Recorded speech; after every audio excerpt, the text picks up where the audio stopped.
ഈശോയിൽ ഏറ്റവും സ്നേഹം നിറഞ്ഞ സഹോദരങ്ങളെ, ആർദ്രമായ സ്നേഹത്തിൻ്റെ ഉടമയെന്നാണ് ഫ്രാൻസിസ് പാപ്പ വിശുദ്ധ യൗസേപ്പിനെ വിശേഷിപ്പിച്ചത്.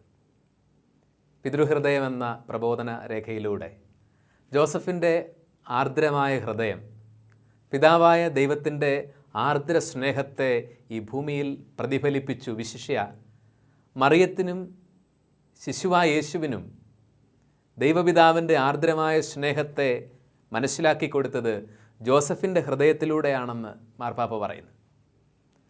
ഹോസിയയാണ് പ്രവാചകന്മാരിൽ ദൈവസ്നേഹത്തെക്കുറിച്ച് അല്ലെങ്കിൽ ദൈവസ്നേഹത്തിൻ്റെ ആർദ്രതയെക്കുറിച്ച് ഏറ്റവും അധികം വാചാലമായി സംസാരിച്ചത് ഹോസിയയാണ്. ഹോസിയയുടെ പ്രവചനം 11-ാം അധ്യായത്തിൽ ദൈവം എങ്ങനെയാണ് ഇസ്രായേലിനെ ശിശുവായിരുന്നപ്പോൾ സ്നേഹിച്ചത് എന്ന് മനോഹരമായി പറയുന്നത് എങ്ങനെയാണ്. ഇസ്രായേൽ ശിശുവായിരുന്നപ്പോൾ ഞാൻ അവനെ സ്നേഹിച്ചു, ഞാൻ അവനെ എൻ്റെ കരങ്ങളിലെടുത്തു, കുനിഞ്ഞ് ഞാൻ അവന് ഭക്ഷണം കൊടുത്തു. ഒരപ്പൻ എങ്ങനെയാണോ ഒരു കുഞ്ഞിനെ പരിചരിക്കുന്നത്, സ്നേഹിക്കുന്നത്, ആ ഒരു രൂപകത്തെ എടുത്ത് ദൈവത്തിൻ്റെ സ്നേഹം, ദൈവം മനുഷ്യനെ ഇതുപോലെ ആർദ്രമായി സ്നേഹിക്കുന്നു എന്ന് പ്രവാചകൻ പറയുകയാണ്. ശിശുവായ യേശു ആബ്ബായുടെ സ്നേഹം, ആർദ്രമായ സ്നേഹം ആദ്യമായി അനുഭവിച്ചറിഞ്ഞത് ജോസഫിൻ്റെ നെഞ്ചിൽ നിന്നാണെന്നുള്ളതാണ് ഒരു നേര്. ഈ ആർദ്ര സ്നേഹം സഭയുടെ തുടക്കം മുതൽ ദൈവജനത്തിൻ്റെ എല്ലാ കാലത്തെയും തീർത്ഥാടന വഴികളിൽ സഭ അനുഭവിച്ചറിഞ്ഞ ഒരു സ്നേഹമാണ്, വിശ്വാസികൾ അനുഭവിച്ചറിഞ്ഞ ഒരു മാധ്യസ്ഥ ശക്തിയാണ്. മലബാറിൽ ക്രൈസ്തവ സാന്നിധ്യം രൂഢമൂലമാവുന്നതിന് വളർന്നു വരുന്നത് 1953 തലശ്ശേരി അതിരൂപതയുടെ സ്ഥാപനത്തോടുകൂടിയാണ്.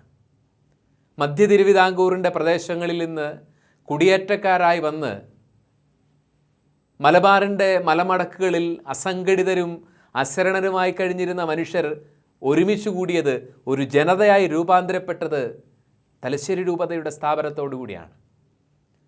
ഭാഗ്യസ്മരണാർഹനായ സെബാസ്റ്റ്യൻ വള്ളോപ്പള്ളി പിതാവാണ് ആദ്യത്തെ മെത്രാനായിട്ട് കുടിയേറ്റക്കാരുടെ കൂടെ നടന്ന് ഈ മലബാറിൻ്റെ മണ്ണിലേക്ക് കടന്നു വന്നത്.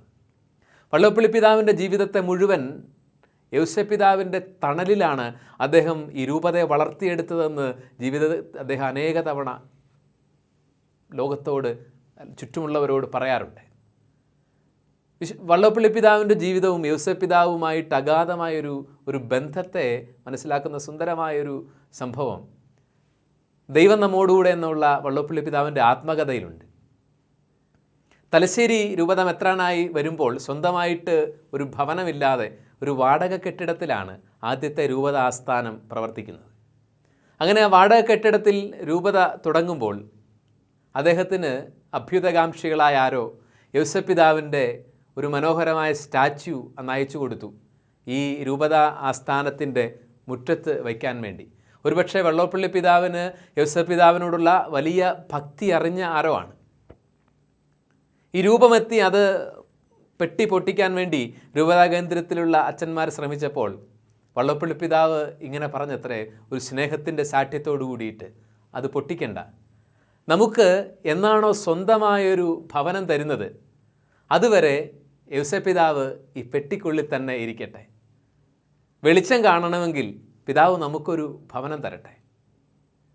വള്ളോപ്പള്ളി പിതാവിൻ്റെ ഈ ശിശുസഹജമായ ആ സ്നേഹശാഠ്യത്തെ വിശുദ്ധ യൗസേപ്പിതാവിൻ്റെ ആർദ്രമായ ഹൃദയം എത്ര കരുതലോടെ പരിഗണിച്ചു എന്നുള്ളതിൻ്റെ തെളിവാണ് ഈ തലശ്ശേരിയിലെ ഏറ്റവും മനോഹരമായ പ്രദേശത്ത് സ്ഥിതി ചെയ്യുന്ന അതിരൂപത ആസ്ഥാനവും അതുപോലെ കത്തീഡ്രൽ ദേവാലയവും മൈനസ് സെമിനാരിയൊക്കെ ഉൾപ്പെടുന്ന പ്രദേശങ്ങൾ. ജോസഫിന് എവിടെയൊക്കെ സഭ അവളുടെ ചരിത്രത്തിൽ തീർത്ഥാടന വഴികളിൽ അഗാധമായ സ്നേഹത്തോടെ, സ്നേഹശാഠ്യത്തോടെ ശരണപ്പെട്ടിട്ടുണ്ടോ അവിടെയൊക്കെ ജോസഫ് ഒരു പിതൃവാത്സല്യത്തോടെ, ആർദ്രമായ സ്നേഹത്തോടെ സഭയെ പ്രതിസന്ധികളിൽ നിന്നൊക്കെ കൈപിടിച്ചുയർത്തിയിട്ടുണ്ട്, നയിച്ചിട്ടുണ്ട്. അതുകൊണ്ടാണ് തിരുസഭയുടെ സംരക്ഷകനെന്ന് ക്വേമാതും മോതും ദേവൂസ് എന്ന ചാക്രിക ലേഖനത്തിലൂടെ 9-ാം പിയൂസ് പാപ്പ സാർവത്രിക സഭയുടെ സംരക്ഷകനായിട്ട് വിശുദ്ധ യൗസേപ്പിനെ പ്രഖ്യാപിക്കുന്നത്.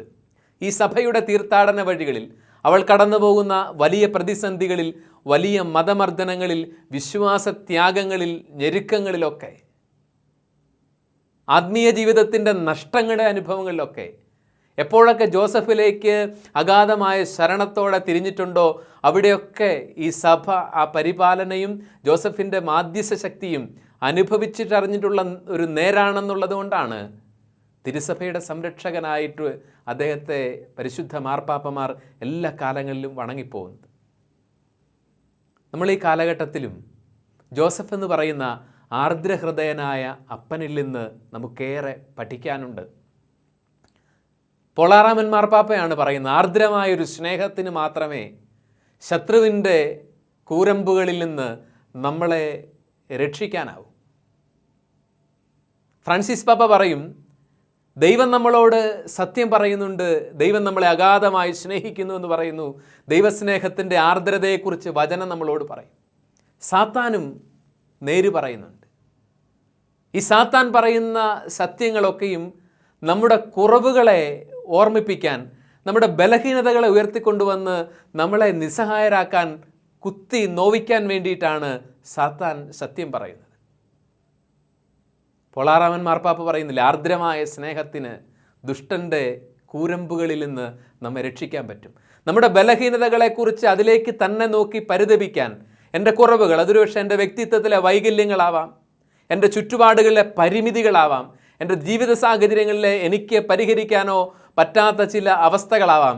ഇതിലേക്ക് തന്നെ നോക്കി നോക്കി വീണ്ടും ദുർബലരാവാനും സങ്കടപ്പെട്ടിരിക്കാനും സാത്താൻ എൻ്റെ ജീവിതത്തിൻ്റെ കുറവുകളെ ചൂണ്ടിക്കാണിച്ച് എന്നോട് സത്യം പറയുമ്പോൾ ജോസഫിൻ്റെ ജീവിതം ദൈവത്തിൻ്റെ ആർദ്ര സ്നേഹത്തെക്കുറിച്ച് നമ്മളെ ഓർപ്പിക്കുന്നുണ്ട്.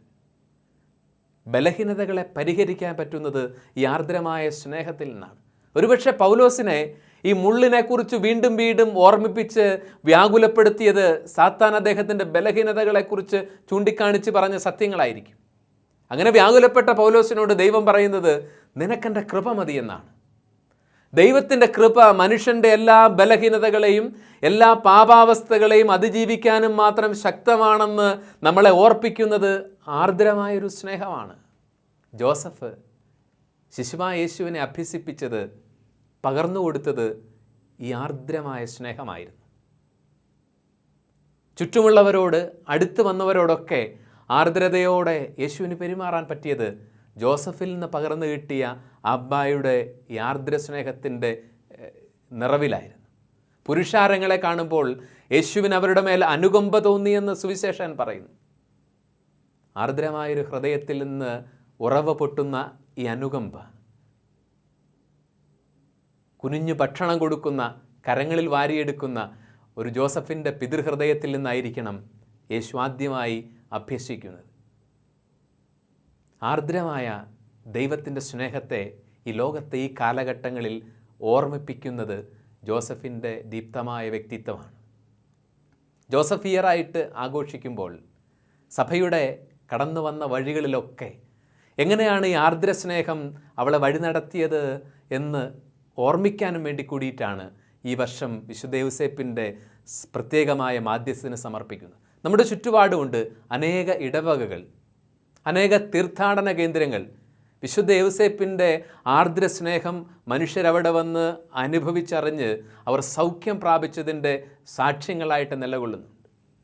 ഏകദേശം 4-ാം നൂറ്റാണ്ട് മുതൽ സഭയുടെ ചരിത്രത്തിൽ ജോസഫിനോടുള്ള അഗാധമായ ശരണം പുലർത്തിയതായിട്ട് നമുക്ക് രേഖകളുണ്ട്. നമ്മുടെ ഈ ചുറ്റുവട്ടത്ത്, നമ്മുടെ കേരളത്തിൽ തന്നെ വിശുദ്ധ യൗസേപ്പിൻ്റെ നാമത്തിലുള്ള ധാരാളം ദേവാലയങ്ങൾ, തീർത്ഥാടന കേന്ദ്രങ്ങളുണ്ട്. അവിടെയൊക്കെ മനുഷ്യർ വന്ന് യേശുപിതാവിൻ്റെ ശക്തമായ മധ്യസ്ഥവും ആർദ്രമായ ഹൃദയവായ്പും അനുഭവിച്ചറിഞ്ഞു പോയിട്ടുള്ളവരാണ്. ചങ്ങനാശ്ശേരി അതിരൂപതയിലെ കൊണ്ടാക്കൽ എന്ന് പറയുന്ന ഒരു ഇടവക ദേവാലയത്തെക്കുറിച്ച്, യൗസേപ്പിതാവിൻ്റെ നാമത്തിലുള്ള തീർത്ഥാടനാലയത്തെക്കുറിച്ചുള്ള ഒരു മനോഹരമായ സാക്ഷ്യം നമുക്ക് കേൾക്കാം. ദൈവജനത്തിൻ്റെ അലച്ചിലിൻ്റെയും കഷ്ടപ്പാടിൻ്റെയും കനൽ വഴികളിൽ വിശുദ്ധ യൗസേപ്പിൻ്റെ ആർദ്ര സ്നേഹം എങ്ങനെയാണ് അവരെ പൊതിഞ്ഞു പിടിച്ചത്, അതൊരു ശരണകേന്ദ്രമായിട്ട് അശരണർക്ക് എങ്ങനെയാണ് മാറിയതെന്നുള്ളതിൻ്റെ മനോഹരമായ ഒരു ആഖ്യാനമാണ്. വിശുദ്ധ യൗസേപ്പിനെ കൂടുതൽ ശരണത്തോടെ സമീപിക്കാൻ, ജോസഫിൻ്റെ അടുത്തേക്ക് കൂടുതൽ സ്നേഹത്തോടെ ചെല്ലാൻ ഈ ഒരു സാക്ഷ്യം നിശ്ചയമായിട്ടും നമ്മളെ സഹായിക്കുക തന്നെ ചെയ്യും.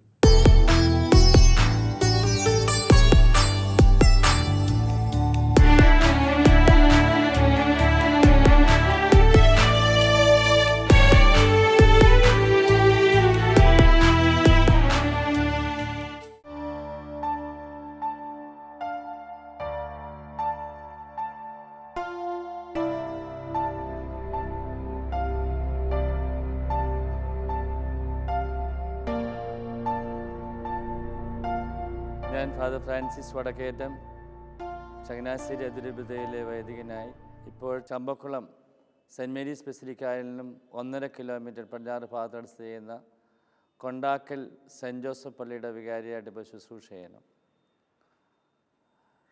ഞാനിവിടെ വന്നിട്ട് ഇപ്പോൾ 2.5 വർഷത്തോളമായി. ഈ കൊണ്ടാക്കൽ പള്ളിക്ക് ദീർഘകാലത്തെ ഒരു ചരിത്രമുണ്ട്. 1913 ഭാഗ്യസ്മരണാർഹനായ കുര്യാളശ്ശേരി മാർ തോമസ് മെത്രാൻ്റെ കാലത്താണ് ഇതിൻ്റെ തുടക്കം. 12 കുടുംബങ്ങളടങ്ങുന്ന ഒരു ആധ്യാത്മിക സംഘമായിട്ടാണ് തുടങ്ങുന്നത്. പിന്നെ അതൊരു നിലത്തെഴുത്ത് ശാലയായിട്ട്, മതബോധന കളരിയായിട്ടൊക്കെയാണ് ആദ്യം ഇത് പ്രവർത്തനം ആരംഭിക്കുന്നത്. 1962 ആയപ്പോൾ ഇതൊരു വണക്കവാസ ഔസേപ്പിതാവിൻ്റെ ഒരു വണക്കവാസ പെരയായിട്ട് നമ്മൾ ഇവിടെ ആരംഭിക്കുകയും ചെറിയൊരു ചാപ്പൽ കപ്പേളയായിട്ട് തുടങ്ങുകയും ചെയ്തു. അതന്ന് വികാരിയാൻ വളശേലസനായിരുന്നു. പിന്നീട് അത് പുനരുദ്ധരിച്ച് പിന്നീട് കുരിശുപള്ളിയായിട്ട് ചേർന്നു. 1988 മുതൽ 99 വരെ ഇവിടെ വികാരിയായിരുന്ന മാത്യു ചെറുവടീശൻ്റെ കാലത്താണ് ഈ പുതിയ ദേവാലയം ഇവിടെ സ്ഥാപിതമാകുന്നത്. ഇതിൻ്റെ എല്ലാ വളർച്ചയ്ക്ക് പിന്നിൽ ഔസേപ്പിതാവിന് പ്രത്യേക മാധ്യസ്ഥമുണ്ടായിരുന്നു.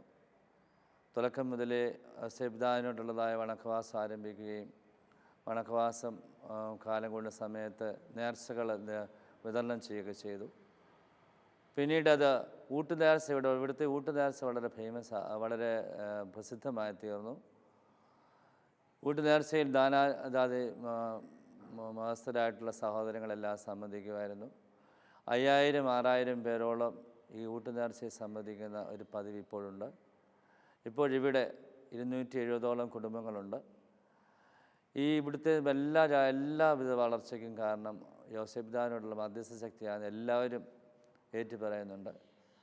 ഇവിടെ ഊട്ടുനേർച്ചയ്ക്ക് വരുന്നവരെ നേർച്ച കൊണ്ടുപോയി ഉണക്കി അത് ഔഷധമായിട്ട് ഔസേപ്പിതാവിൻ്റെ മാധ്യസ്ഥം യാചിക്കുകയും അത് അനേകർക്ക് രോഗസൗഖ്യവും അതുപോലെ തന്നെ അവരുടേതായ കാര്യസാധ്യതയ്ക്കും അതൊക്കെ അടിസ്ഥാനമായിട്ട് നിന്നിട്ടുണ്ട്.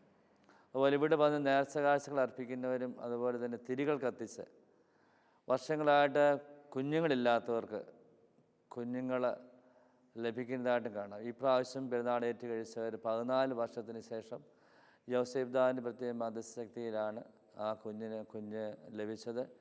ആ കുഞ്ഞ് ജോസഫ് നാമധാരിയായി തീരാനും കാരണം യോസേപ്പിതാവിൻ്റെ മധ്യസ്ഥം വഴിയായിട്ടാണ്. അതുപോലെ നിരവധി ആളുകൾ ഇവിടെ വന്ന് നേർച്ച നേർന്ന് അടിമയും അതുപോലെ തന്നെ കുർബാനയും നൊവേനയും ഒക്കെ കഴിച്ച് അവർക്ക് സന്താനലബ്ധിയും ജോലിയും മറ്റ് ജീവിതത്തിലെല്ലാം ഔന്നത്യവും ലഭിക്കാനിടയായിട്ടുണ്ട്. യോസേപ്പിതാവാണ് ഇവിടുത്തെ സ്വർഗീയ മധ്യസ്ഥന്. ഈ സ്വർഗീയ മധ്യസ്ഥ ആശ്രയിച്ച് ധാരാളം പേർക്ക് അത് എല്ലാ ജാതി മതസ്ഥർക്കും ജോലിയും മറ്റു കാര്യങ്ങളൊക്കെ ലഭിക്കാനിടയായിട്ടുണ്ട്. അതുപോലെ തന്നെ വർഷങ്ങളായിട്ട് നടക്കാത്തതായ പല കാര്യങ്ങളും സാധിച്ചു കിട്ടാൻ ഔസേപ്പിതാവിൻ്റെ മാധ്യസ്ഥ ശക്തിയിൽ സാധിച്ചിട്ടുണ്ട്. അതുപോലെ തന്നെ ഇവിടെ ഊട്ടുനേർച്ചയിൽ എല്ലാവരും നിലത്തിരുന്ന് വട്ടത്തിരുന്ന് എല്ലാവരും ഒന്നിച്ചിരുന്ന് ഭക്ഷണം കഴിക്കുകയും ആ ഭക്ഷണം വളരെ കാര്യമായിട്ട് ഒരു പൂജ്യമായിട്ട് കരുതുകയും വീട്ടിൽ കൊണ്ടുപോവുകയും രോഗികൾക്കതിൽ സൗഖ്യത്തിന് നിദാനമായി തീരുകയും ചെയ്തിട്ടുണ്ട്. അങ്ങനെ ഈ നാടിൻ്റേതായ വളർച്ചയ്ക്ക് അടിസ്ഥാന കാരണമായിട്ട് നിൽക്കുന്ന ഔസേപ്പിതാവിൻ്റെ മാധ്യശക്തിയാണ്. ഔസേപ്പിതാവിനോട് നേർച്ച നേർന്നുകൊണ്ട് എല്ലാവരും തന്നെ ഔസേപ്പിതാവിൻ്റെ മാധ്യസ്ഥം യാചിക്കുകയും പ്രാർത്ഥിക്കുകയും ചെയ്യുന്നുണ്ട്. യോസേഫ് പിതാവിന് സ്വർഗീയമായിട്ടുള്ള മാധ്യസ്ഥം തേടുന്നതോടൊപ്പം യോസേഫ് പിതാവിന് വിളങ്ങിയിരുന്നതായ പുണ്യങ്ങൾ അഭ്യസിക്കാനും പരമാവധി ശ്രദ്ധിക്കുന്നതാണെന്നുള്ള ഒരു പ്രതിജ്ഞാബദ്ധരായിട്ടാണ് ഇവിടുത്തെ ആളുകൾ പോകുന്നത്. ഇവിടെ നിന്ന് വരുന്നവർ ഒത്തിരിയേറെ മനസ്സിന് ഭാരമായിട്ട് വന്നിട്ടുള്ള ആൾക്കാർ ഈ ദേവാലയത്തിൽ വന്ന് പ്രാർത്ഥിക്കുമ്പോൾ യോസേഫ് പിതാവിൻ്റെ മാധ്യസ്ഥശക്തിയിൽ ആശ്രയിക്കുമ്പോൾ ഒത്തിരി മനഃശാന്തി ലഭിക്കുന്നതായിട്ട്, രോഗശാന്തി മാത്രമല്ല മനഃശാന്തി ലഭിക്കുന്നതായിട്ട് നമുക്ക് കാണാൻ സാധിക്കും. ഒത്തിരിയേറെ ആളുകളുടെ അനുഭവങ്ങൾ പലപ്പോഴും എന്നോട് പങ്കുവച്ചിട്ടുണ്ട്. അങ്ങനെ യോസേഫ് പിതാവുമായിട്ടുള്ള ബന്ധം ഈ ഇടവകയ്ക്കും ഈ ഇടവകയിലെ നാട്ടുകാർക്കും എപ്പോഴും നിലനിൽക്കുന്ന ഒന്നായിട്ട് എനിക്ക് തോന്നുന്നു.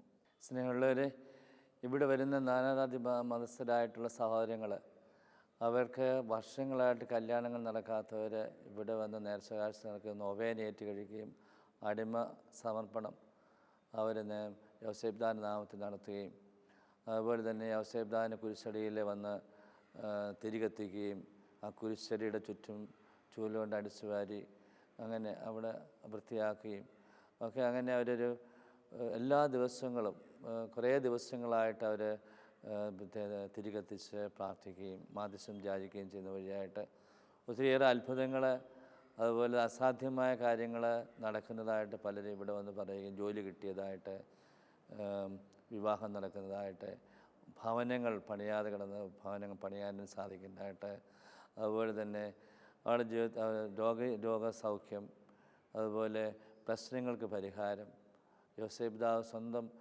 പിതാവിനെ പോലെ തങ്ങളെ കരുതുന്നു എന്നുള്ള ഒരു കാഴ്ചപ്പാട് ഇവിടെ ഇതിന് ചുറ്റുപാടുള്ള എല്ലാവർക്കും കാണുന്നതായിട്ട്, എല്ലാ ജാതി മതസ്ഥർക്കും കൂടെ ഉള്ളതായിട്ടും, അങ്ങനെ യോസേഫ് പിതാവിനുള്ള വിശ്വാസം ആഴപ്പെടാനായിട്ട് അത് മറ്റുള്ളവർക്കും എല്ലാവർക്കും ഇടയാകുന്നു എന്നുള്ളത് ഞാൻ നേരിട്ട് കണ്ട് അനുഭവിക്കാനും എനിക്ക് സാധിച്ചിട്ടുണ്ട്.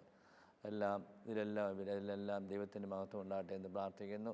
യോസേഫ് പിതാവ് വഴി ഇടവകയ്ക്കും ഈ നാട്ടുകാർക്കും ലഭിക്കുന്ന ഇന്ത്യകൾക്ക് ഒരിക്കൽ കൂടി നന്ദി പറഞ്ഞുകൊണ്ട് ദൈവത്തിൻ്റെ തിരുനാമം മഹത്വപ്പെടുത്തട്ടെ എന്ന് പ്രാർത്ഥിച്ചുകൊണ്ട് ദൈവം നമ്മെ എല്ലാവരെയും സമർത്ഥമായി അനുഗ്രഹിക്കട്ടെ എന്ന് പ്രാർത്ഥിക്കുന്നു.